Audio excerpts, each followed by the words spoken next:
fun thought experiment a month out from Selection Sunday. So we both think that Gonzaga and Arizona are going to be on the one line when we get there. So we're going to agree on that. Gonzaga and Arizona will be number 1 seeds on Selection Sunday. We both agree that. Who are going to be the other two, Parrish? Because the candidates would be Auburn, Kentucky, Baylor, Kansas. Purdue is 5. Duke is 6. That probably is it, right? Am I forgetting someone? I'm trying to look here. That might be it. Anyone else going to sneak up? Probably not. Although Wisconsin's high on quad 1, quad 2 combined.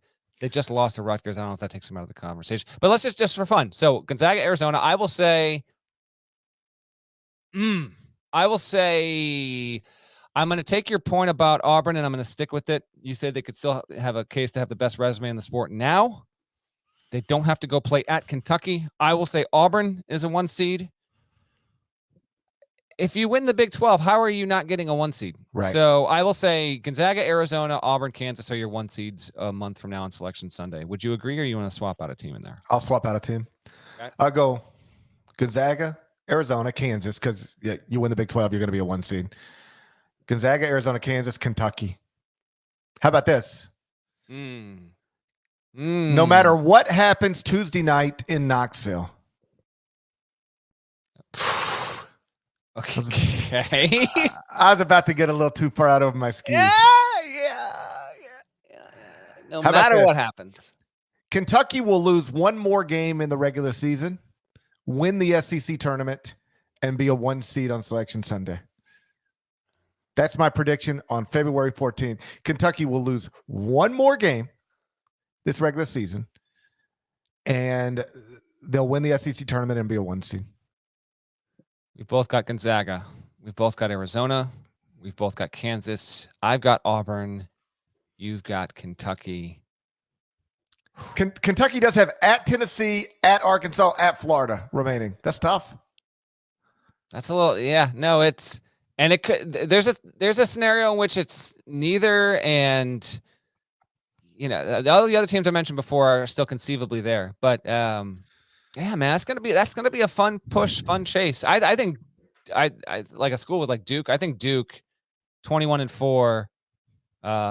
Won at Boston College over the weekend, won at Clemson. I know you talked about that on the previous podcast. It's got Wake Forest at home on Tuesday night. Duke has at UVA, at Syracuse, at Pitt. Those are its remaining road games. Now it lost at home to Virginia just a week ago there. I think Duke's going to have to win out in the regular season, and then we'll see how things kind of – another Duke loss, I think, because of its opponents in the ACC.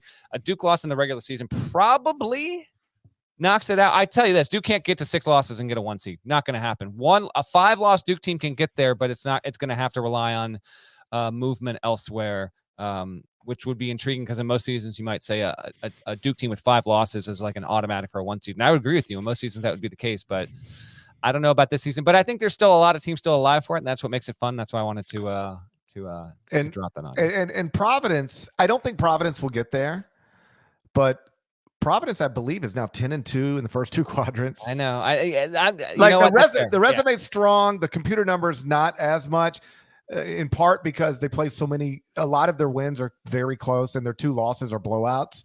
I mean, I just sort of laugh when I see people confused about why Providence computer numbers aren't what they think they should be. It's like not some mystery. They win a lot of close games. And their 2 losses are blowout losses. That's the explanation. It's not that hard to figure out. They're 9-0 in games decided by 5 or fewer points. And I sort of made this point on Saturday. Like, I get that there's got to be a luck element to that. I get that. There's got to be a luck element in there somewhere. But I think it's got more to do with Ed Cooley and his team than just luck. You can't win a national championship with rare exceptions without getting lucky somewhere along the way. All right. Like luck plays a part in this stuff. Mm-hmm. If you ask a coach who's won a national title, what's the most important thing that has to happen for you to do that? What they'll tell you is you got to be really, really, really good. And you got to be really, really, really fortunate. Those are the 2 things that are, I remember talking to Billy Donovan about it. He was like, if this shot doesn't go in this game, then we're eliminated in the second round. It's not usually enough to just be a great team. You have to be a great team that, the breaks go your way. So there is a luck element, but I refuse to just chalk up what's happening at Providence right now in these close games to luck. To chalk it up to that is to be dismissive of the role a coach plays in those moments, of the role players play in the moments, of the role of that pressure and calmness play, the role those things have in those moments. Like, you can't, no athlete will tell you that some people don't perform better under pressure than others, that some people aren't calmer and cooler in pressure situations than others.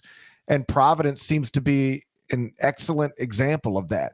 So if you want to say that they've been fortunate in some cases, fine. But chalking what they're doing up to just luck, that's wild to me, because it's not, I don't think it's an accurate reflection of what's happening there.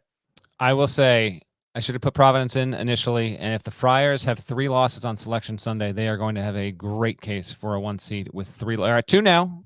If they have 3, no matter how they get there, they'll have a really good case. I'll get to